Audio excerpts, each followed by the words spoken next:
Hi friends, இன்றைக்கி என்ன வீடியோன்னு பார்த்தீங்கன்னா, நான் தங்கமயிலில் டிஜி கோல்டு ஆப் யூஸ் பண்ணி கோல்டு சேவ் பண்ணிட்டு இருந்தேன். ஜனவரி மாதம் 21 நான் ஸ்டார்ட் பண்ணேன். 100 ருபீஸ் போட்டதோடு சரி. அதுக்கப்புறம் 3 மந்த்ஸாக நான் எதுவுமே போடலை. ஏன்னா இதை பற்றி டீட்டெயில் தெரியல, அதனால் போடல. அதுக்கப்புறம் டீட்டெயில்ஸ்லாம் நல்லா பார்த்துட்டு எப்படி வாங்கணும் எல்லாம் தெரிஞ்சுக்கிட்டு அதுக்கப்புறம் மறுபடியும் மே மாதம் அக்ஷய திருதியை அப்போ தான் நான் போட ஆரம்பித்தேன்.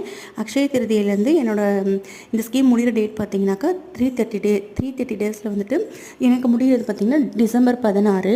ஸோ டிசம்பர் 16 வரைக்கும் பார்த்திங்கன்னா நான் 1.5 கிராம் சேவ் பண்ணியிருக்கேன். 10,270 ரூபாய் சம்திங் வந்து நான் சேவ் பண்ணியிருக்கேன். ஸோ நேற்று தான் வந்துட்டு போய் தங்கமயிலில் வந்துட்டு ஸ்கீம் முடிஞ்சு 10 நாள் ஆகுது. பட் நேற்று தான் போய் நான் காயின் எடுத்துகிட்டு வந்தேன். 1.5 கிராமுக்கு நான் காயின் தான் எடுத்தேன்.